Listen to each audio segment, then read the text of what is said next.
Welcome to Telugu one health. నేను మహాలక్ష్మి. మోకాళ్ళ నొప్పులు, అసలు మోకాళ్ళ నొప్పులు అనేవి గత కాలంలో చూసుకుంటే 60-70 ఏళ్ళు పైబడిన వారికి వచ్చాయి. కానీ ప్రస్తుత పరిస్థితుల్లో, అది కూడా కరోనా తర్వాత మోకాళ్ళ నొప్పులు అనేవి 25 సంవత్సరాలు దాటిన వారిలో కూడా ఎక్కువగా మనం చూస్తున్నాం. ఆ వివరాలు తెలుసుకోవడానికి మనతో పాటు ఉన్నారు knee replacement surgeon doctor Praharsha గారు. వారితో మాట్లాడి మరిన్ని వివరాలు తెలుసుకుందాం. నమస్తే సార్. నమస్కారం. అసలు నీ రీప్లేస్మెంట్ సర్జరీ ఎట్లాంటి పరిస్థితుల్లో చేస్తారు సార్? అసలు సో నీ రీప్లేస్మెంట్ అనేది ఈ ఆర్థరైటిస్ అనే ప్రాబ్లం కోసము ఎండ్ సొల్యూషన్ అనేది. సో ఆర్థరైటిస్ అనేది చాలా ప్రోగ్రెస్ అయినప్పుడు, కాన్స్టెంట్ గా డైలీ యాక్టివిటీస్ లో కూడా నొప్పి ఉన్నప్పుడు ఎల్డర్లీ పేషెంట్స్ అంటే 55 ఇయర్స్ ఆ ఏజ్ గ్రూప్ నుండి ఇంకా ఎక్కువ ఏజ్ గ్రూప్, ఆల్మోస్ట్ ఇంకా 60 ఏళ్లలో 70 ఏళ్లలో ఉన్నా కూడా చేయొచ్చు మనం. సో తక్కువ వయసులో ఎప్పుడు అవసరం పడుతుంది అనేది చాలా రేర్ సర్కమ్స్టాన్సెస్. మనము ఒక 100 మందికి చేస్తే ఓన్లీ ఒక 10 మందికి లెస్ దాన్ 50 ఏజ్ గ్రూప్ లో అవసరం పడవచ్చు. సో మోస్ట్ కామన్లీ మనం చూసేది ఆడవాళ్ళల్లో ఎస్పెషల్లీ రుమటాయిడ్ ఆర్థరైటిస్ అనే ప్రాబ్లం ఉండడం, అంటే కీలవాతం అని చెప్తారు జనరల్ గా. ఏది జనరల్లీ సెకండరీ ఆర్థరైటిస్ అంటాం దాన్ని. సో వయసు పరంగా వచ్చేది ప్రైమరీ ఆర్థరైటిస్, అది ఓల్డర్ ఏజ్ గ్రూప్ లో వస్తుంది. సెకండరీ ఆర్థరైటిస్ అనేది 3 కారణాల వల్ల రావచ్చు. ఒకటి ఇట్లా రుమటాయిడ్ ఆర్థరైటిస్ లేకపోతే కీలవాతము, రెండోది ఇన్ఫెక్షన్ వల్ల రావచ్చు, మూడోది ఎవరికైనా యాక్సిడెంట్ అవ్వడం వల్ల ఫ్రాక్చర్ అయితే ఫ్రాక్చర్ తర్వాత ఏర్పడే ఆర్థరైటిస్ కి సెకండరీ ఆర్థరైటిస్ అంటారు. సో ఈ రుమటాయిడ్ ఆర్థరైటిస్ ఉన్న లేడీస్ కి అండ్ అన్ఫార్చునేట్లీ ఈవెన్ 20 ఏళ్ళు 30 ఏళ్ల వయసులో కూడా ఈ నీ రిప్లేస్మెంట్ అనేది అవసరం పడొచ్చు, కానీ చాలా రేర్ గా అవసరం పడుతుంది. అంటే ప్రస్తుతం టెక్నాలజీ పరంగా మెడిసిన్ అనేది బాగా డెవలప్ అయింది. మరి సర్జరీ లేకుండా ఇంకా పెయిన్ లేకుండా చేయొచ్చు అంటారా? కరెక్ట్. సో ఇది ఐ థింక్ ఇప్పుడున్న డే అండ్ ఏజ్ లో మనకి చాలా సిగ్నిఫికెంట్ గా తెలుస్తున్నాయి. అందరికి సర్జరీ అనేది it is not the ultimate option. సర్జరీనే చేయించుకోవాలి, వేరే పద్ధతులు లేవు అనేది కూడా కరెక్ట్ కాదు. కానీ మనం అర్థం చేసుకోవాల్సింది, వయసు పరంగా ఒకసారి ఆ కార్టిలేజ్ అంటే మోకాలు బోన్ మీద ఉండే గుజ్జు ఒకసారి అరిగిపోయిన తర్వాత మనం ఏం మందులు వాడినా, ఏం ఇంజక్షన్లు చేసినా కార్టిలేజ్ మళ్ళీ పెరగదు. మనం ఏమైనా ఇంజక్షన్లు చేయించుకుంటున్నా కూడా ఆ ఇంజక్షన్ ఓన్లీ ఆ అరుగుదల ప్రాసెస్ ని కొంచెం స్లో చేయడానికి లేకపోతే ఆపడానికి ప్రయత్నం చేసినట్టే. అంటే ఆ ఆపరేషన్ చేయించుకునేది ఈ రోజు కాకపోతే ఒక 5 ఏళ్ల తర్వాత లేకపోతే 10 ఏళ్ల తర్వాత చేయించుకోవడానికి పోస్ట్పోన్ చేసినట్టు.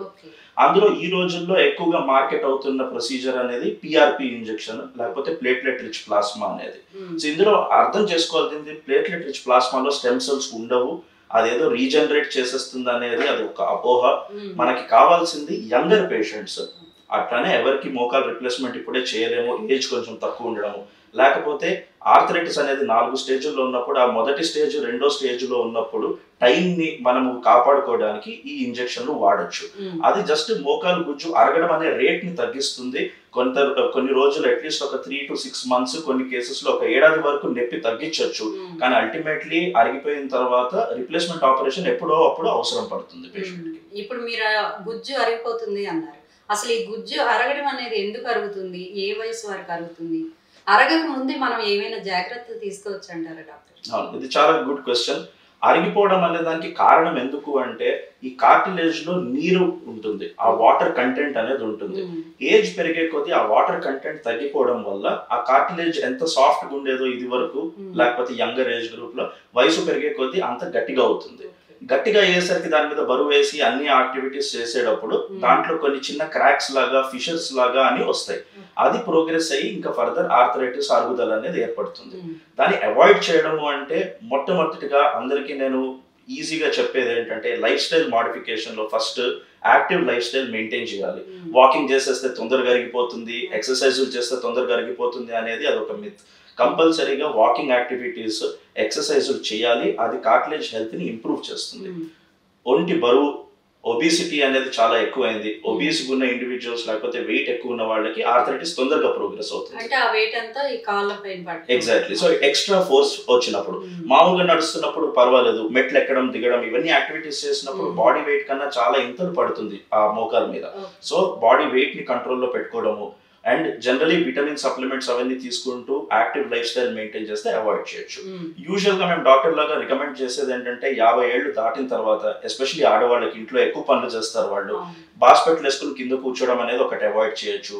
బాగా ఇండియన్ కమోడ్ లాగా స్క్వాటింగ్ పొజిషన్ లో అవాయిడ్ చేయండి. అవి చేస్తే మీకు ఓవరాల్ ఆ quality of the joint improve అవుతుంది. మెనోపాజ్ దశ దాటాక ఆడవారిలో ఈ మోకాలు నొప్పులు ఎక్కువగా వస్తుంటాయి. అట్లాంటి వారికి మీరు ఇచ్చే సలహాలు ఏంటి సార్? మెనోపాజ్కి వచ్చినప్పుడు మెయిన్ వచ్చే ప్రాబ్లం ఏంటంటే హార్మోనల్ చేంజెస్ అవుతాయి. ఈ హార్మోనల్ చేంజెస్ వల్ల ఫస్ట్ మొట్టమొదటిగా అయ్యేది కాల్షియం లెవెల్ కొద్దిగా తగ్గడము, లేకపోతే బోన్ ఫార్మేషన్ కి కావాల్సిన హార్మోన్స్ కొంచెం తగ్గుతాయి. కాబట్టి దాని వల్లనే లేడీస్ లో ఎక్కువ చూస్తాం. ఇప్పుడు మీరు ఎక్కడన్నా ఏ హాస్పిటల్లోనే ఏ డాక్టర్ మీరు అడిగితే ఆపరేషన్లు మేము చేసినప్పుడు ఆల్మోస్ట్ 60% ఆఫ్ ది నీ రిప్లేస్మెంట్స్ అన్ని ఆడవాళ్లలోనే అవుతాయి. ఎందుకు అంటే జనరల్ గా మగవాళ్లతో పోలిస్తే ఆ వయసుకు వచ్చేసరికి మెనోపాజ్ వల్ల బోన్ క్వాలిటీ బాగుండదు. కాబట్టి అరుగుదల రావడము, అరుగుదల ప్రోగ్రెస్ అవ్వడము ఆడవాళ్లలో ఎక్కువ ఉంటుంది.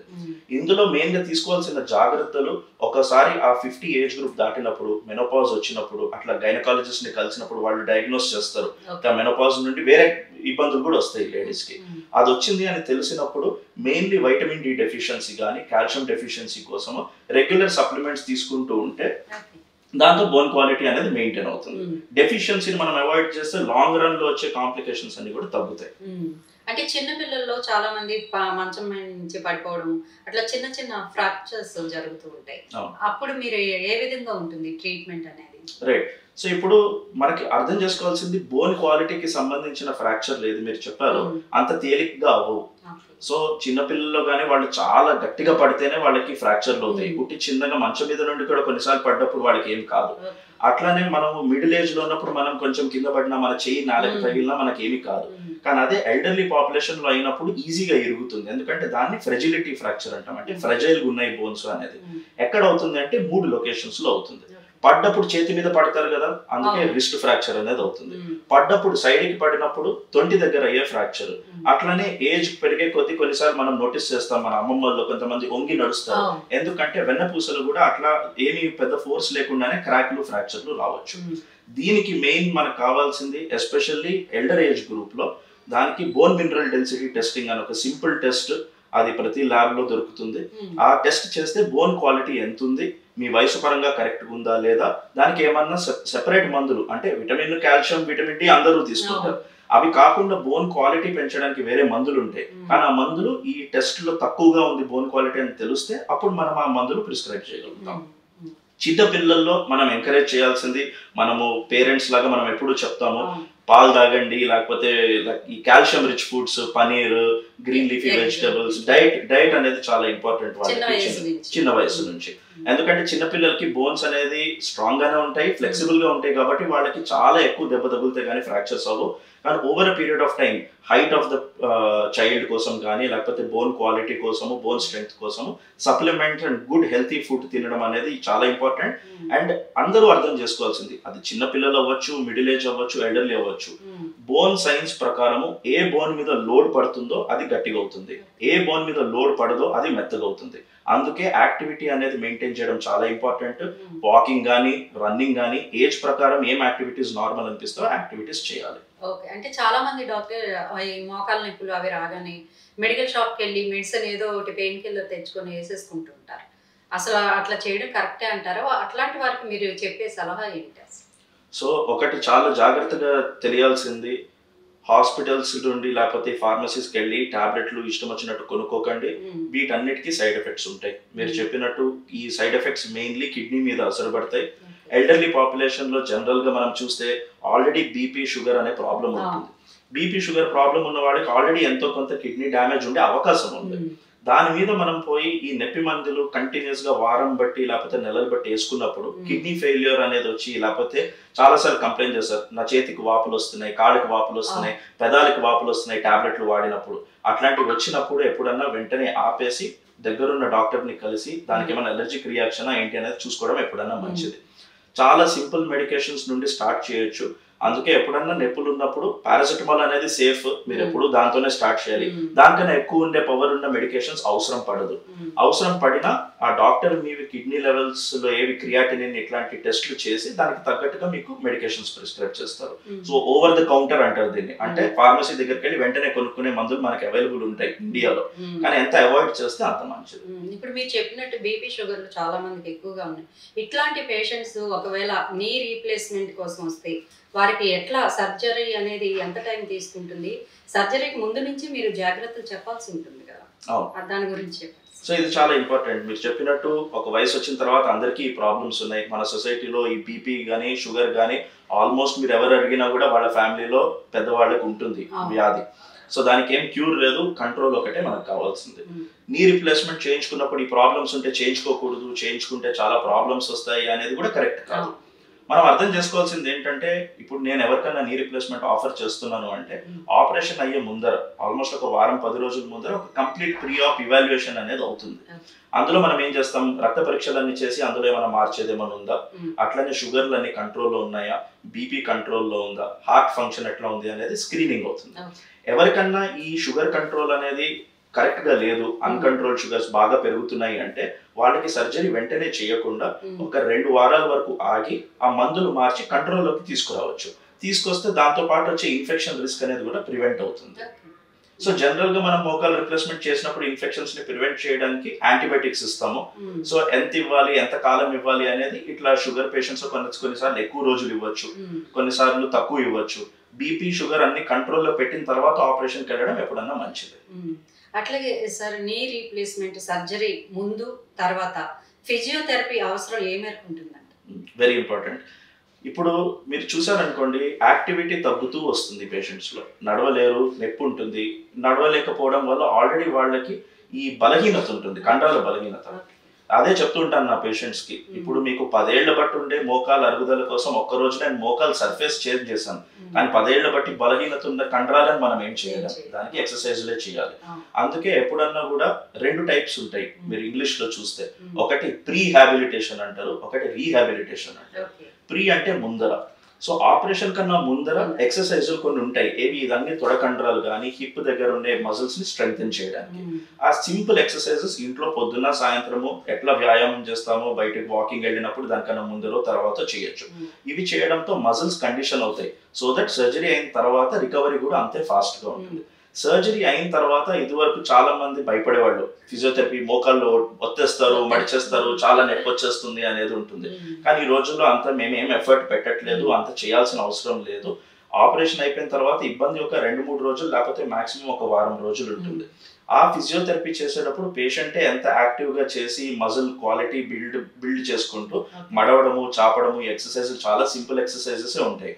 యూజువల్ గా మొదటి నెల కంప్లీట్ అయ్యేసరికి వాకర్ స్టిక్ లేకుండా ఏమీ ఇబ్బంది లేకుండా నడుస్తారు.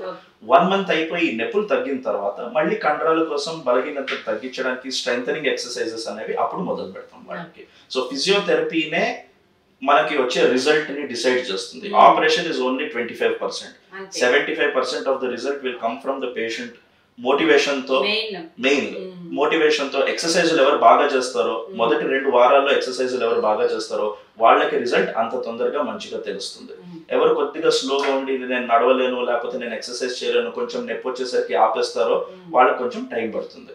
అందుకే జనరల్ గా మేము రికమెండ్ చేసేది ఫిజియోథెరపిస్ట్ సూపర్విజన్ కింద ఒక 4 రోజులు చేయండి ఎక్సర్సైజ్, ఇంకా దాని తర్వాత మీ అంతా మీరు చేసుకోవచ్చు. అంటే దానికోసం హాస్పిటల్లోనే 1 మంత్ ఉండాల్సి వస్తుందా?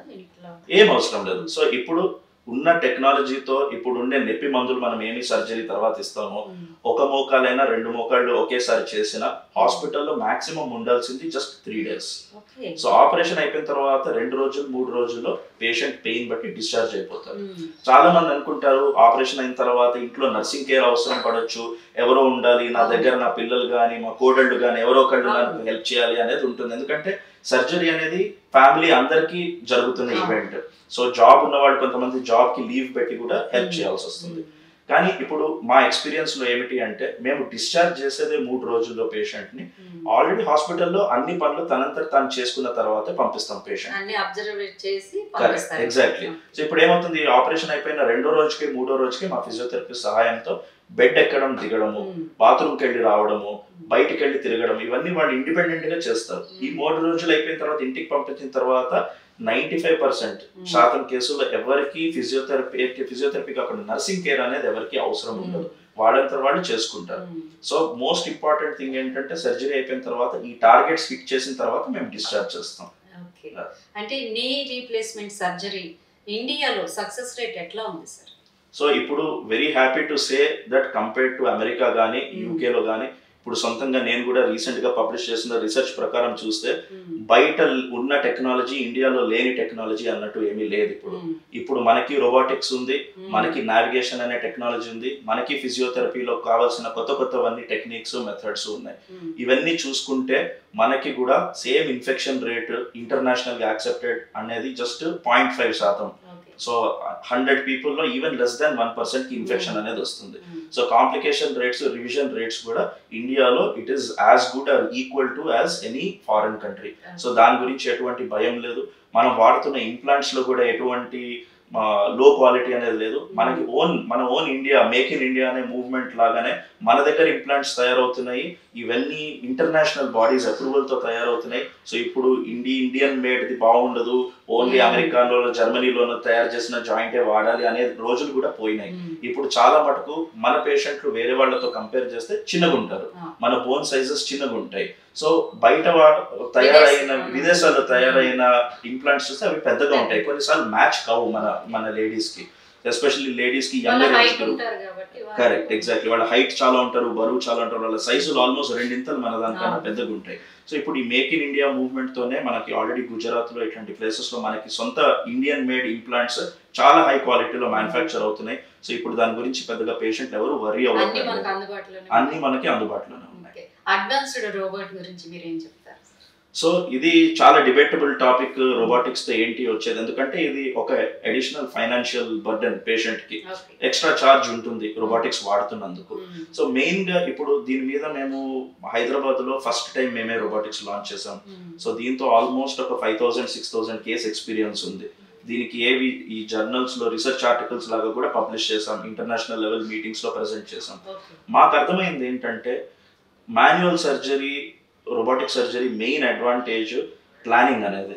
సర్జరీ కన్నా ముందరే మనకి ఏం సైజులు వేస్తున్నాము, బోన్ కి ఎట్లా మ్యాచ్ అవుతే మంచిది, ఆర్థరైటిస్ వచ్చే ముందర ఆ జాయింట్ ఎట్లా ఉంటుంది, దాన్ని కరెక్ట్ గా ఆర్థరైటిస్ లేకపోతే ఎట్లా ఉంటుంది అనేది మ్యాచ్ చేయడానికి. ఎందుకంటే మాన్యువల్ సర్జరీ చేసినప్పుడు అందరికి ఒకే విధంగా పెడతాం జాయింట్. రోబోటిక్ సర్జరీలో ఆ పేషెంట్ ప్రకారం, బోన్ ప్రకారం మనం చేంజ్ చేయొచ్చు పొజిషన్స్. సో దాంతో పాటు అండ్ మోస్ట్ ఇంపార్టెంట్ నా ఉద్దేశం ప్రకారం, ఫైనాన్సెస్ ఏమి ఇబ్బంది లేదు, డబ్బులు ఇబ్బంది లేదు అంటే సేఫ్టీ అనేది ఇందులో చాలా రోబోటిక్స్ లో చాలా సేఫ్. ఎందుకంటే దానికి ఉన్న టెక్నాలజీ బట్టి పక్కనున్న లిగమెంట్స్ గానీ పక్కనున్న కండరాలను కట్ చేసే అవకాశం చాలా చాలా తక్కువ. మాన్యువల్ సర్జరీలో కూడా తక్కువే ఎక్స్పీరియన్స్ బట్టి. రోబోటిక్ లో ఉన్నప్పుడు ఆ చిన్న సర్జన్ ఎర్రర్ ఏం అవ్వచ్చు అనేది కూడా ఆ సర్జన్ ఎర్రర్ అనేది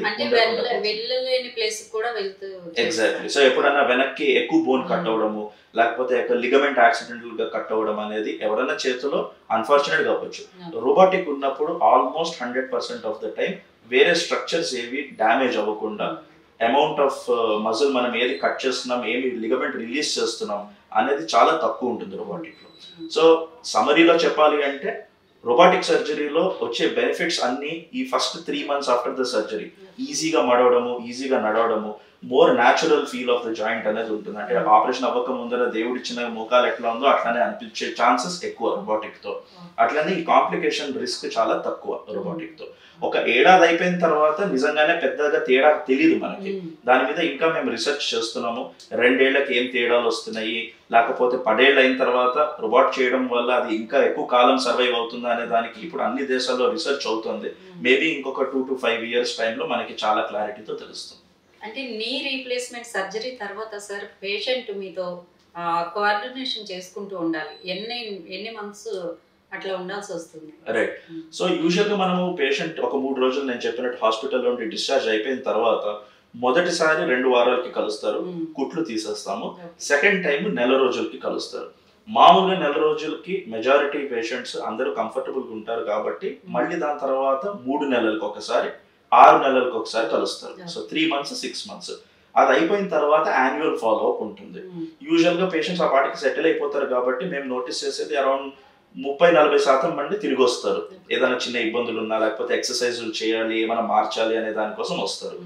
సో యూజువల్లీ 6 months అయిపోయిన తర్వాత 1 year కి, మళ్ళీ అట్లా 2 years, 5 years ఆ టైం లాంగ్ టర్మ్ గ్యాప్స్ తో మనం కలుస్తుంటాం. మెయిన్ గా మనం చూసేది ఫస్ట్ 3 months. ఫస్ట్ 1 month కి ఫిజియోథెరపీ బాగా చేశారా, నడవగలుగుతున్నారా, మోకాలు మడవగలుగుతున్నారా, మెట్లు ఎక్కడం దిగడం, ఇట్లాంటి చిన్నవన్నీ చూస్తాం. 3 నెలలకు వచ్చినప్పుడు ఫస్ట్ టైం మేము ఎక్స్రే తీసి ఆపరేషన్ అయిన తర్వాత ఎక్స్రేతో కంపేర్ చేసి అన్ని కరెక్ట్ పొజిషన్లో ఉన్నాయి. ఎందుకంటే ఇవన్నీ మనం బోన్ సిమెంట్తో పెడతాం, ఎక్కడ లూజ్ కాలేదు, ఎక్కడ రియాక్షన్ లాగా ఏం రాలేదు అనేది 3 నెలలకి చూస్తాం. ఇంకా దాని తర్వాత కొన్నిసార్లు పేషెంట్ ప్రిఫరెన్సే, వాళ్ళు కూడా ఇంకా మేము ట్రావెల్ అవుతాము, లేకపోతే అవుట్ ఆఫ్ సిటీ వస్తారు చాలా మంది, మేము ఊరు వెళ్ళిపోతాం అంటాం. మేము ఆల్మోస్ట్ 2 వారాలకి ఇంటికి పంపించేస్తాం, మాకేం ఇబ్బంది లేదు, ఓన్లీ సిటీలోనే ఉండాలి, ఇక్కడే హాస్పిటల్ దగ్గర ఉండాలని ఏం లేదు, వెళ్ళిపోవచ్చు. మళ్ళీ ఒకసారి 3 నెలలకి 6 నెలలకి కనపడితే సరిపోతుంది. సర్జరీ తర్వాత సైడ్ ఎఫెక్ట్స్ వచ్చాయని మీకు ఎప్పుడైనా కంప్లైంట్స్ వచ్చాయా సార్? ఏ విధంగా?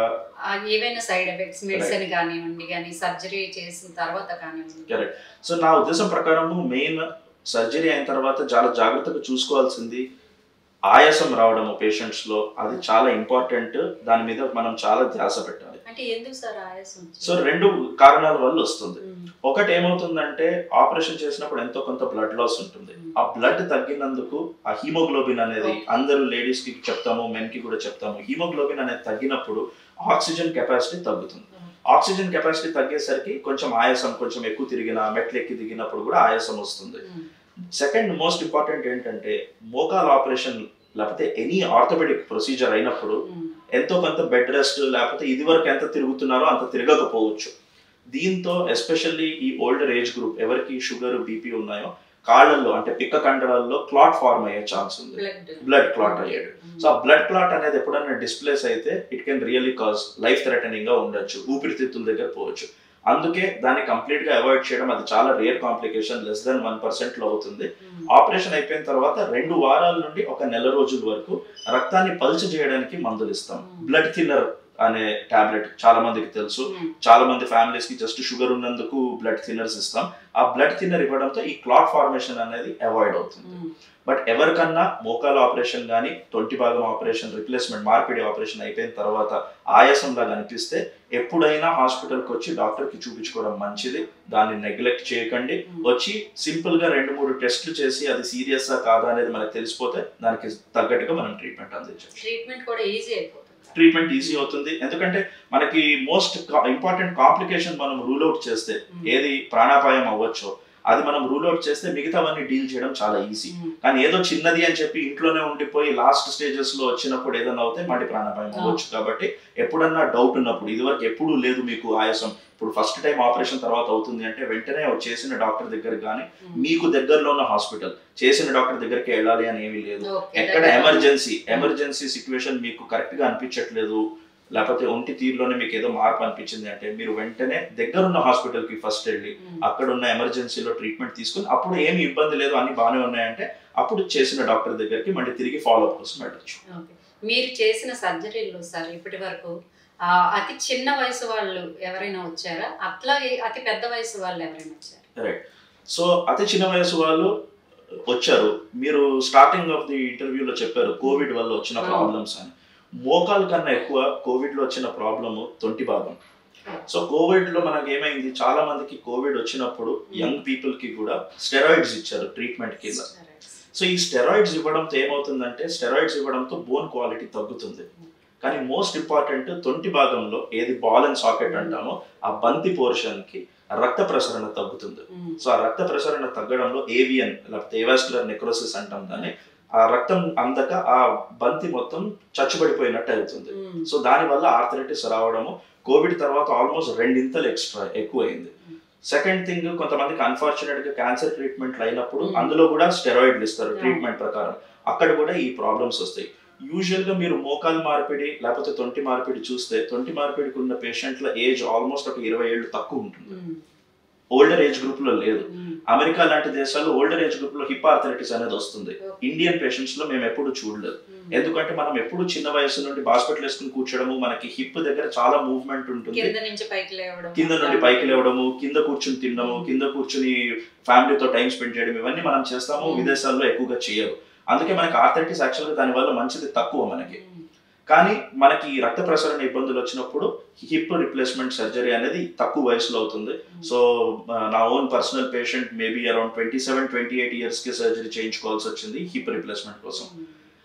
ఏజ్ ఒకటే ఇంపార్టెంట్ కాదు, యాక్టివిటీ అనేది ఇంపార్టెంట్. సో కొంతమంది 70 ఏళ్ళు లేకపోతే 80 ఏళ్లలో ఉన్నా కూడా చాలా యాక్టివ్గా ఉంటారు, ఫ్యామిలీతో తిరుగుతారు, హెల్తీగా ఉంటారు, బయటికి వెళ్తారు, యాత్రలకు వెళ్తారు, అన్నిటికీ తిరుగుతారు. వీళ్ళకి కూడా ఆపరేషన్ చేయడం మంచిదే. వాళ్ళకి సేమ్ నేను చెప్పినట్టు ముందర స్క్రీనింగ్ అనేది జాగ్రత్తగా చేసుకుని ఏమైనా కరెక్టబుల్ ఫ్యాక్టర్లు, షుగర్లు ఏమైనా కంట్రోల్లో పెట్టుకుంటే వాళ్ళకి అవుట్కమ్స్ బాగానే ఉంటాయి. ఆల్మోస్ట్ నేను చెప్పడం 93 ఏళ్ల మనిషికి మేము మా ఇన్స్టిట్యూట్లో ఆపరేషన్ చేసాం మోకాలు మార్పిడి. ఎందుకంటే తను జనరల్గా యాక్టివ్గా ఉన్నాడు, తనంతట తాను ఇంట్లో చేసుకునే పనులు చేసుకోకపోవడం వల్ల ఆపరేషన్ ఆఫర్ చేసినప్పుడు వాళ్ళకి కూడా మంచి అవుట్కమ్ ఉంటుంది. ఆపరేషన్ అయిపోయిన తర్వాత కూడా బాగానే ఉన్నారు, ఇండిపెండెంట్ గా తన యాక్టివిటీస్ చేయగలిగారు. The number of people obviously కొంచెం తక్కువ ఉంటుంది. Generally around 65+ till 80 years maximum ఉంటారు ఏజ్ గ్రూప్. సో అంత కాలం వదలడం మంచిది కాదు, ఎందుకంటే క్వాలిటీ ఆఫ్ లైఫ్ అనేది తగ్గుతుంది. మా ఉద్దేశం ప్రకారం 65 ఏళ్ళు లేకపోతే 70 ఏళ్ల లోపల బాగా అరిగింది అంటే అప్పుడు చేయించుకోవడం మంచిది. హెల్త్ మన కంట్రోల్లో ఉంది, వేరే ప్రాబ్లమ్స్ ఉండవు, వయసు పరంగా వచ్చే ఇబ్బందులు ఉండవు, కాబట్టి ముందరే చేయించుకుంటే తొందరగా రికవర్ అవుతారు. అట్లాగే సార్, ఇప్పుడు బోన్ అరిగింది అని మనం తెలుసుకోవడానికి ఇందాక మీరు చెప్పారు టెస్టులు చేసుకోవాలని. ఏ ఏజ్ నుంచి ఈ టెస్టులు చేసుకోవాలి, ఎన్ని ఇయర్స్కి ఒకసారి ఈ టెస్టులు చేసుకోవాలంటారు? సో బోన్ మినరల్ డెన్సిటీ అనేది ఏది, ఆ బోన్ పలచబడిందా లేదా అనేది చూడడం మామూలుగా only middle age to older age group లోనే చేస్తాం. సో 50 years కన్నా ఎక్కువ ఉన్న లేడీస్ లో లేకపోతే 60 years కన్నా ఎక్కువ ఉన్న మెన్ లో చేస్తాం. యూజువల్గా దానికన్నా తక్కువ ఏజ్ లో ఇబ్బంది ఉండదు, ఎందుకంటే చాలా స్టడీస్ ఉన్నాయి దేన్ని బట్టి ఏ ఏజ్ లో చేయాలి అనేది ఉంటుంది. మీరు కరెక్ట్ గా చెప్పినట్టు మెనోపాజ్ ఉన్న లేడీస్ కి కొంచెం అర్లియర్ ఏజ్ గ్రూప్ లో రావచ్చు, కాబట్టి లేడీస్ ఎప్పుడున్నా 50 years ఆన్వర్డ్స్ చెక్ చేసుకోవచ్చు. ఇది ఎక్కువ కామన్ గా చేయక్కర్లేదు, ఎందుకంటే దానికి మందులు వాడినా కూడా దాని ఇన్ఫ్లుయెన్స్ అనేది 3 నెలలు 4 నెలల్లో అయిపోదు, అంత తొందరగా ఎముక ఫార్మ్ అవ్వదు. సో అందుకే ఏడాదికి ఒక్కసారి లేకపోతే 2 ఏళ్లకు ఒకసారి టెస్ట్ చేయించినా చాలా సరిపోతుంది. సార్, అసలు యాంటీరియర్ హిప్ రీప్లేస్మెంట్ అంటే ఏంటి, ఇది ఏ వయసు వరకు వస్తుంది, ఎట్లా ట్రీట్మెంట్ ఉంటుంది సార్? సో ఇప్పుడు ఏం లేదండి, మోకాలు మార్పిడి ఈ తొంటి భాగం మార్పిడి అనేది డిఫరెంట్ అప్రోచెస్ లో చేయొచ్చు. డిఫరెంట్ అప్రోచ్ అంటే ఈ తొడ కండరాలని ఎక్కడ కట్ చేసి ఆ హిప్ జాయింట్ అనేది మనకి యాక్సెస్ అవుతుంది అనే దాన్ని బట్టి అది యాంటీరియరా పోస్టీరియరా అనేది ఉంటుంది. చాలా సింపుల్, ఇది తొంటి భాగం వెనకాల నుండి వెళ్తే పోస్టీరియర్ అంటే వెనకాల నుండి, యాంటీరియర్ అంటే ముందు భాగం నుండి చేసినట్టు. యాంటీరియర్ హిప్ రిప్లేస్మెంట్ ఎందుకు ఇప్పుడు ఈ లాస్ట్ 5 years లో చాలా పేరు పొందిన ఆపరేషన్. ఎందుకు అంటే ఈ యాంటీరియర్ అప్రోచ్ తో చేయడంతో మెయిన్ కండరాలు ఏవి తొంటి భాగంని సరౌండ్ చేస్తే అవి కట్ చేయకుండా చేయగలిగిన ఆపరేషన్. సో అట్లనే ఆపరేషన్ అయిపోయిన తర్వాత రికవరీ అనేది చాలా ఫాస్ట్ గా ఉంటుంది యాంటీరియర్ రిప్లేస్మెంట్ తో. కానీ మామూలుగా తొంటి భాగం అనేది it is called operation of the century. ఈ 100 ఏళ్లలో దీనికన్నా బెటర్ ఆపరేషన్ లేదు. ఎందుకంటే మేము మోకాలు ఆపరేషన్ చేస్తే 6 నెలలకి ఏడాదికి పేషెంట్ వచ్చి మాకు ఏమన్నా చిన్న ఇబ్బంది ఉంది అనే అవకాశం ఉంది, కానీ కంప్లైంట్స్. కానీ హిప్ రిప్లేస్మెంట్ ఒకసారి చేసినప్పుడు వాళ్ళు మళ్ళీ తిరిగి రారు మంచిగా చేస్తే, ఎందుకంటే వాళ్ళకి అది నార్మల్ గాడ్ గివెన్ జాయింట్ లాగా ఉంటుంది. సో ఒక 1-2 months అయిపోయిన తర్వాత అది ఏ అప్రోచ్ తో చేసినా కూడా రిజల్ట్ బ్రహ్మాండంగానే ఉంటుంది. There won't be any difference. Anterior approach మీరు చెప్పినట్టు చేయడం, యాంటీరియర్ హిప్ రిప్లేస్మెంట్ తో అర్లీ రికవరీ అనేది ఫాస్ట్ గా ఉంటుంది, డిస్లొకేషన్ రిస్క్ కొంచెం తక్కువ ఉంటుంది. కానీ ఇందులో చాలా ఇంపార్టెంట్ ఏంటంటే వేరే అప్రోచ్లతో పోలిస్తే యాంటీరియర్ అప్రోచ్ అనేది చాలా డిఫికల్ట్ అప్రోచ్. అంటే టెక్నికల్ స్కిల్ ప్రకారం దీంట్లో వచ్చే కొన్ని కాంప్లికేషన్స్, చిన్న చిన్న ఫ్రాక్చర్స్ ఆపరేషన్ చేసేటప్పుడు అవ్వడం అనేది ఎక్స్పీరియన్స్ ఎక్కువ లేదు, లేకపోతే 100 కన్నా తక్కువ కేసులు చేసిన వాళ్ళకి కాంప్లికేషన్స్ అయ్యే అవకాశం ఎక్కువ ఉంటుంది. సో ఎప్పుడన్నా యాంటీరియర్ హిప్ రిప్లేస్మెంట్ చేయదలుచుకున్నారు, ఆ పర్టికులర్ ఆప్షన్ ఎవరికైనా కావాలి అంటే ఆ సర్జన్ లేకపోతే ఇన్స్టిట్యూట్ కి ఎంత ఎక్స్పీరియన్స్ ఉంది, ఎన్ని కేసులు చేశారు, వాళ్ళ రిజల్ట్స్ ఎట్లా ఉందని అనేది చూసుకోవడం చాలా మంచిది. అంటే క్వాలిటీ చూసుకొని మొత్తం అరేంజ్ కరెక్ట్, దాన్ని బట్టి చేసుకోవాల్సి వస్తుంది. ఎందుకంటే టెక్నిక్ చాలా డిఫరెంట్ కాబట్టి అది నేర్చుకోవడానికి చాలా టైం కూడా పడుతుంది సర్జన్స్. సర్జరీ తర్వాత వాళ్ళు నార్మల్ గా వాళ్ళ వర్క్ వాళ్ళు అన్ని చేసుకోవచ్చు, వెంటనే చేసుకోవచ్చు. అండ్ మోర్ ఇంపార్టెంట్, ఈ పోస్టీరియర్ అంటే వెనకాల నుండి హిప్ జాయింట్ ని అప్రోచ్ అయినప్పుడు డిస్లొకేట్ అయ్యే అవకాశం అంటే తొలగిపోవడం, జాయింట్ తొలగడము, ఆ ఇబ్బంది రావడం అనేది కొంచెం ఎక్కువ అంటారు. కానీ లాంగ్ టర్మ్ లో ఏమి డిఫరెన్స్ లేదు. ఆపరేషన్ అయిన తర్వాత బాస్పెట్లు వేసుకుని కూర్చోకూడదు, లేకపోతే పక్కకు తిరిగి పడుకోకూడదు అనే జాగ్రత్తలు తీసుకోమని చెప్తాము. యాంటీరియర్ గా చేసినప్పుడు కొన్ని అంత జాగ్రత్తలు తీసుకోవాల్సిన అవసరం లేదు. అంటే ఫుడ్ రిస్ట్రిక్షన్ కూడా చాలా ఎక్కువ ఉంటాయి సార్, పథ్యాలు చేయాలి అట్లా ఇట్లా అంటారు, అది ఎంతవరకు నిజం? అది అంత నిజం కాదు. అంటే పెసరపప్పు తింటే ఇన్ఫెక్షన్ వస్తుంది అట్లాంటిది మా టెక్నికల్ పర్స్పెక్టివ్ నుండి చూస్తే అట్లాంటిది ఏమి ఉండదు. దానివల్ల ఇన్ఫెక్షన్ వచ్చేది అనేది ఏమి ఉండదు. మనం చూసుకోవాల్సింది ఎంత క్లీన్ గా ఉంచామో, యాంటీబయాటిక్స్ ఎంత కాలం ఇచ్చాము అనేది చూసి దాన్ని బట్టి ఉంటుంది. పథ్యం ఫాలో అవుతే దెర్ ఇస్ నో ప్రాబ్లం, దానివల్ల ఏమి హాని కలగదు. సో పర్టికులర్ గా అవాయిడ్ చేయాలి, ఇదే తినాలి అట్లా ఏం లేదు. Most important high protein diet తినాలి, సో దట్ మజిల్స్ హీల్ అవుతాయి. అండ్ అట్లానే ఆకుకూరలు ఎక్కువ తినాలి, ఎందుకంటే బ్లడ్ వాల్యూస్ తగ్గుతాయి కాబట్టి ఆకుకూరలు ఇవన్నీ తింటే ఐరన్ గానీ కాల్షియం గానీ వస్తాయి, దాంతో డెఫిషియన్సీలు క్లియర్ అవుతాయి. ఇప్పుడు ఏసీఎల్ గురించి అసలు అది ఎందుకు వస్తుంది, దానికి ట్రీట్మెంట్ ఎట్లా ఉంటుంది, తీసుకోవాల్సిన జాగ్రత్తల గురించి చెప్పండి. సో మోకాలు లోపల స్టేబుల్ గా, అంటే మనము అడుగేసినప్పుడు, పరిగెత్తినప్పుడు, పక్కకి జంప్ చేసినప్పుడు పక్కకి తొలగకుండా ఉండడానికి 4 లిగమెంట్లు ఉంటాయి. 2 వైపులా లిగమెంట్లు పక్కకి జరగకుండా చూస్తే, మోకాలు లోపల ఏసీఎల్ పీసీఎల్ అనేవి ముందరికి వెనక్కి జరగకుండా ఆపుతాయి. సో చాలా కామన్ ఎవరికి తెలుస్తాయి అంటే స్పోర్ట్స్ ఎక్కువ ఫాలో అయ్యి, ఇట్లా ఐపీఎల్, ఫుట్బాల్ లీగ్స్ ఫాలో అవుతున్న వాళ్ళు, స్పోర్ట్స్ ఆడుతున్న వాళ్ళు జనరల్ గా ఫాలో అయిన వాళ్ళకి కూడా తెలుస్తాయి. ఎందుకంటే న్యూస్ లో వస్తుంటాయి, ఈ ప్లేయర్ కి ఇట్లా ఏసీఎల్ టేర్ అయింది, 9 నెలలు ఆడలేడు అనేది అథ్లీట్స్ కి తెలుస్తుంది. ఏసీఎల్ టేర్ అనేది చాలా మేజర్ ఇంజరీ ఏమీ కాదు. కొన్నిసార్లు క్రికెట్ ఆడుతున్నప్పుడు, ఫుట్బాల్ ఆడుతున్నప్పుడు కాలు ఎక్కడన్నా సడన్ గా స్టెప్ అయ్యి పక్క నుండి దెబ్బ తగిలితే ఏసీఎల్ టేర్ అయ్యే అవకాశం ఉంది. దీనివల్ల ఏమవుతుంది, ఏసీఎల్ టేర్ అయితే మోకాలు ముందరికి అన్స్టేబుల్ అయ్యే ఛాన్సెస్, ముందరికి సాగుతుంది, మోకాలు జరుగుతుంది. సో ఈ జరగడం వల్ల ఒక 10 ఏళ్ల తర్వాత, 20 ఏళ్ల తర్వాత నార్మల్ మోకాలతో పోలిస్తే అరుగుదల తొందరగా రావడం అనేది అవకాశం ఉంటుంది. అట్లనే యంగ్ పేషెంట్స్ మళ్ళీ ఫిజికల్ యాక్టివిటీ చేయాలి, లేకపోతే స్పోర్ట్స్ ఆడాలి అంటే ఆ ఏసీఎల్ లిగమెంట్ ని రీకన్స్ట్రక్ట్ చేస్తే రిజల్ట్ బాగుంటుంది. సో ఇవన్నీ చాలా సింపుల్ ప్రొసీజర్స్. ఏవి ఇప్పుడు కీహోల్ సర్జరీ అని చెప్పి కెమెరా ద్వారా చేస్తామో, ఈ ప్రొసీజర్ చేసిన తర్వాత విదిన్ 2 to 4 weeks వాళ్ళు రికవర్ అయిపోతారు. 6 months బట్టి అట్లీస్ట్ ఒక స్పెషల్ ఫిజియోథెరపీ ప్రోగ్రామ్ ఫాలో అవుతాయి. ఆల్మోస్ట్ 90% మంది 6 నెలలు లేకపోతే 9 నెలల తర్వాత మళ్ళీ స్పోర్ట్స్ యాక్టివిటీస్ అన్ని నార్మల్ గా చేసుకోవచ్చు. కరెక్ట్. అండ్ ఇదంతా కీహోల్ సర్జరీ కాబట్టి ఓన్లీ ఒక చిన్న సెంటీమీటర్ లాంటి కట్లు ఉంటాయి స్కిన్ మీద, వాళ్ళ ఓన్ గ్రాఫ్ట్, వాళ్ళ ఓన్ మజిల్ తీసి ఆ లిగమెంట్ ని రీకన్స్ట్రక్ట్ చేస్తాము. కాంప్లికేషన్స్ చాలా తక్కువ. వెంటనే ఫిజికల్ యాక్టివిటీ మొదలు పెట్టచ్చు, నడవచ్చు. లిగమెంట్ ఇంజరీ అవడం వల్ల ఏమి ఫ్యూచర్ లో ఏమి ఇబ్బంది ఉండదు. ఫ్యూచర్ లో కూడా ఆర్థరైటిస్ వచ్చే అవకాశాలు తక్కువ, ఎందుకంటే ఆ జరగడం అనేది మనం ఆపేస్తున్నాం కాబట్టి. ఎవరికన్నా స్పోర్ట్స్ మళ్ళీ ఆడాలి అంటే ఖచ్చితంగా చేసుకోవాల్సిందే. స్పోర్ట్స్ కంప్లీట్ గా అవాయిడ్ చేస్తాము, ఇంకేమీ లేదు అంటే కొన్నిసార్లు జస్ట్ స్ట్రెంగ్ తో బాగానే ఉండొచ్చు. కానీ మేము ఎగ్జామిన్ చేసినప్పుడు ముందరికి జరుగుతుంది మోకాలు అంటే వాళ్ళకి తప్పనిసరిగా ఏసీఎల్ రీకన్స్ట్రక్షన్ అనే ఆపరేషన్ చేయాల్సి వస్తుంది. దీని తర్వాత జాగ్రత్తలు ఎట్లాంటి జాగ్రత్తలు తీసుకోవాలంటే జనరల్ గా ఫస్ట్ 6 months మెయిన్ జాగ్రత్తలు, ఎందుకంటే మనం ఒకసారి రీకన్స్ట్రక్ట్ చేసిన తర్వాత కూడా లోడ్ పడుతుంది.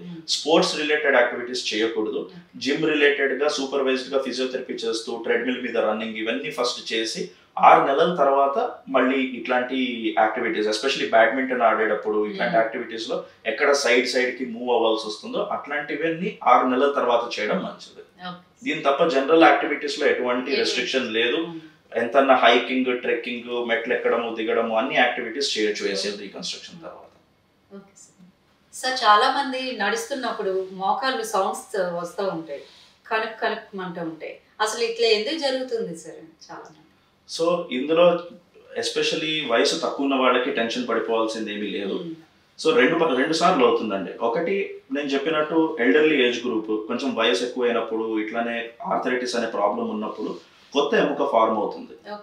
ఈ కొత్త ఎముక అనేది మనము నీ రిప్లేస్మెంట్ చేసినప్పుడు, మోకాలు మార్పిడి చేసినప్పుడు ఆ ఎక్కువగా ఫార్మ్ అయ్యే ఎముకను తీసేస్తాం.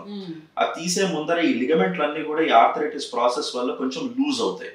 సో ఈ ఎల్డర్లీ ఏజ్ గ్రూప్ లో కొన్నిసార్లు నడుస్తున్నప్పుడు అవి తగిలినప్పుడు కానీ అది కదిలినప్పుడు ఆ టక్ టక్ అని సౌండ్ వచ్చింది మాకు, లేకపోతే మోకాలు చిప్ప వెనకాల అరుగుదల వస్తుంది కొంతమందికి. సో చెయ్యి ఇట్లా పెట్టి కాలు చాపినప్పుడు, మడిచినప్పుడు, పేపర్ ని క్రష్ చేసినప్పుడు అటు కరకరా అన్నట్టు తెలుస్తుంది లోపల. సో అట్లాంటివన్నీ యూజువల్ గా మోకాలు మార్పిడి లాంటివి చేసిన తర్వాత సెటిల్ అవుతాయి. కానీ మోర్ ఇంపార్టెంట్ మీరు చెప్పినట్టు తక్కువ వయసులో ఉండి, అంటే టీనేజర్స్ లేకపోతే 20s 30s లో ఉండి యాక్టివిటీ చేస్తూ, ఎస్పెషల్లీ స్పోర్ట్స్ ఆడే వాళ్ళకి ఒక పర్టికులర్ పొజిషన్ లో వస్తుందండి, ఒక్కసారి చేసినప్పుడు వస్తుంది, ప్రతిసారి రాదు, ఒకసారి వచ్చిన తర్వాత మళ్ళీ 10 సార్లు చేసినా రాదు అనేది దాని గురించి పెద్దగా వరి అవ్వక్కర్లేదు. 2 సిచ్యువేషన్స్, ఎట్లా మనము వేళ్ళు ఇరగొట్టినప్పుడు మామూలుగా ఇట్లా క్రాకింగ్ ద నకిల్స్ అంటే టక్ టక్ అని సౌండ్ వస్తుంది, ఎందుకంటే జాయింట్ లోపల ఫ్లూయిడ్ ఉంటుంది. ఆ నీరు లోపల ఎంతో కొంత బబుల్స్ ఉంటాయి, ఎయిర్ బబుల్స్. సో అది ఒక చోట నుండి రిలీజ్ అయినప్పుడు అట్లా టక్ అని సౌండ్ వచ్చి రిలీజ్ అవుతుంది. ప్రమాదం ఏమీ లేదు, దానివల్ల లోపల ఏమి డ్యామేజ్ లేదు, ఫ్రాక్చర్ కాదు, అట్లనే లిగమెంట్ టేర్ అట్లాంటిది ఏమి ఉండదు. రెండోది కొన్నిసార్లు ఈ మెనిస్కస్ అంటే రెండు బోన్స్ మధ్యలో పైన తొడెముక కింద కాలెముక మధ్యలో షాక్ అబ్జార్బర్ లాగా మెనిస్కస్ అని ఉంటుంది. సో దానికి కూడా ఎప్పుడన్నా చిన్న చిన్న టేర్స్ అవ్వచ్చు, దేనికి సర్జరీ ఏం అవసరం పడకపోవచ్చు. కొన్నిసార్లు అది పట్టుకున్నప్పుడు ఎస్పెషల్లీ ఇది బాగా మోకాలు మడిచినప్పుడు లేకపోతే చాపుతున్నప్పుడు లాస్ట్ లో అట్లా టక్ అని సౌండ్ రావచ్చు, రిలీజ్ అయినందుకు వస్తుంది. కానీ ప్రత్యేకంగా ఏమి వర్రీ అవ్వాల్సింది ఏం లేదు. చాలా మటుకు ఆల్మోస్ట్ 80% స్నాపింగ్ అంటాం దీన్ని, అట్లా స్నాప్ అవుతే ఏమీ కాదు. దీనికోసం ఏమి టెస్టులు చేయాలి, దయచేసి దానికి పరిగెత్తుకుంటూ పోయి ఎక్స్రేలు తీయకండి, ఎందుకంటే ఎక్స్రేలు అన్ని నార్మల్ ఉంటాయి. ఎక్స్రేలు ఓన్లీ బోన్ తెలుస్తుంది మనకి, కండరాల గురించి లిగమెంట్ల గురించి ఇవన్నిటి గురించి మనకి ఎక్స్రేలో ఎటువంటి ఇన్ఫర్మేషన్ రాదు. ఎంఆర్ఐ తీయాలా లేదా అనేది డాక్టర్ ని కన్సల్ట్ అయిన తర్వాత చేయించుకోండి. అందులో నిజంగా కంటిన్యూస్ గా వచ్చే పెయిన్ లేకపోతే ఈ స్నాపింగ్ లేకపోతే ఈ సౌండ్స్ వచ్చినప్పుడు నొప్పితో పాటు వచ్చాయంటే మనం ఒకసారి కొంచెం ఆలోచించి ఇన్వెస్టిగేట్ చేయాలి, డాక్టర్ తో కన్సల్ట్ చేయాలి. యూజువల్ గా ఆల్మోస్ట్ 80% పీపుల్ కి ఏమి నొప్పి ఉండదు. అప్పుడప్పుడు టక్ అనిపిస్తుంది, పడుకున్నప్పుడు తెలుస్తుంది, కాలు చాపినప్పుడు కాలు మడిచినప్పుడు నిద్రలో తెలుస్తుంది కొన్నిసార్లు. దానికి వల్ల ఏమి ఇబ్బందులు ఏమి ఉండవు, ఫ్యూచర్ లో కూడా ఏం ప్రాబ్లమ్స్ రావు. ఎంఆర్ఐ టెస్ట్ అనేది అవసరం బట్టి అట్లా మోకాలు ఏదన్నా వాచిపోతుంది అట్లాంటిది ఏమైనా ఉంటే ఎంఆర్ఐ టెస్ట్ ఏమైనా చేయించవచ్చు. ఆడవాళ్ళలో ఎస్పెషలీ మోకాలు చిప్ప కొన్నిసార్లు కదలచ్చు, దానివల్ల టక్ టక్ అని సౌండ్స్ రావచ్చు. దాన్ని అవాయిడ్ చేయడానికి బెస్ట్ మెథడ్ ఎప్పుడన్నా కూడా ఎక్సర్సైజ్ చేసి థై మజిల్ క్వాడ్రిసెప్స్ అంటాం దీనికి తగ్గట్టుగా స్ట్రెంగ్ ఎక్సర్సైజెస్ రెగ్యులర్ గా చేస్తే మోకాలు చిప్ప కదలడం అనేది తగ్గుతుంది. సో ఈ టక్ టక్ సౌండ్స్ ఎక్కడ వెనకాల వస్తుందో అవన్నీ కూడా బాగా తగ్గిపోతాయి. సో మోకాలు కోసం ఉండే ఎక్సర్సైజులు బాగా పాటించాలి. ఎక్సర్సైజులు ఎంత కామన్ గా చేసి మజిల్ కండిషన్ బాగుంటే వాళ్ళకి ఆ సౌండ్స్ అనేవి కూడా కొంచెం తగ్గుతాయి. అంటే యోగా పోజెస్ లో కొన్ని ఉంటాయి సార్ బెండ్ అయ్యేవి, అవి నేను అబ్జర్వ్ చేసింది ఏంటంటే ఒక ఆవిడ ఏజ్డ్ 65-70 ఆవిడ బాగా ఈజీగా చేయగలుగుతున్నారు, మేము చేయలేకపోయాం కొన్ని పోజెస్. ఎందుకు అట్లా జరిగింది? సో ఫ్లెక్సిబిలిటీ అనేది చాలా ఇంపార్టెంట్ మీరు చెప్పినట్టు. అందుకే మన ఫ్యామిలీస్ లో కానీ మన కల్చర్ లో, మన హిందూ కల్చర్ లో యోగా అనేది ఎప్పటి నుండో నడుస్తున్న ఇది. మామూలు ఎక్సర్సైజులు చేయొచ్చు, ఎంత జిమ్కి వెళ్ళి ఎంత మజిల్స్ బిల్డ్ చేసినా దాంతో వచ్చేది body stiffness. So flexibility maintain చేయడానికి మీరు చెప్పినట్టు యోగా అనేది చేయాలి. కొన్నిసార్లు కొంతమందికి జనరల్లీ వాళ్ళకి ఫ్లెక్సిబుల్ బాడీస్ ఉంటాయి, కొంతమందికి బాగా టైట్నెస్ ఉంటుంది, ఎస్పెషల్లీ వెనకాల స్పైన్ కానీ తొడల టైట్నెస్ అవన్నీ ఉంటాయి. సో మీరు చెప్పినట్టు అవన్నీ అవాయిడ్ చేయడానికి లేకపోతే ఎట్లా దాన్ని ట్యాకిల్ చేయాలి అంటే రెగ్యులర్ గా యోగా చేయడం చాలా మంచిది. చేస్తూ ఫ్లెక్సిబిలిటీ అనేది వస్తుంది. మోర్ ఇంపార్టెంట్లీ లాంగ్ రన్ లో 2 కావాలండి. లాంజివిటీ అంటే వయసు పెరిగే కొద్దీ హెల్త్ మెయింటైన్ చేయాలి అంటే 2 కావాలి. ఒకటి ఫ్లెక్సిబిలిటీ, దేనికి యోగా అనేది సొల్యూషన్. రెండోది మజిల్ మాస్. మన కండరాలన్నీ మంచి కండిషన్ లోనే ఉండకుండా దాని మాస్ అంటే ఎంత మజిల్ ఉంది అనేది దానికి ఇంపార్టెంట్ కొంచెం వెయిట్స్ తో ఎక్సర్సైజ్ చేయడం. ఈ 2 చేస్తే స్టడీస్ ప్రకారం కూడా లైఫ్ ఎక్స్పెక్టెన్సీ పెరుగుతుంది, లైఫ్ క్వాలిటీ పెరుగుతుంది, ఇబ్బందులు కూడా తగ్గుతాయి. ఓకే సార్, చాలా మంచి విషయాలు చెప్పారు sir. Thank you. Thank you.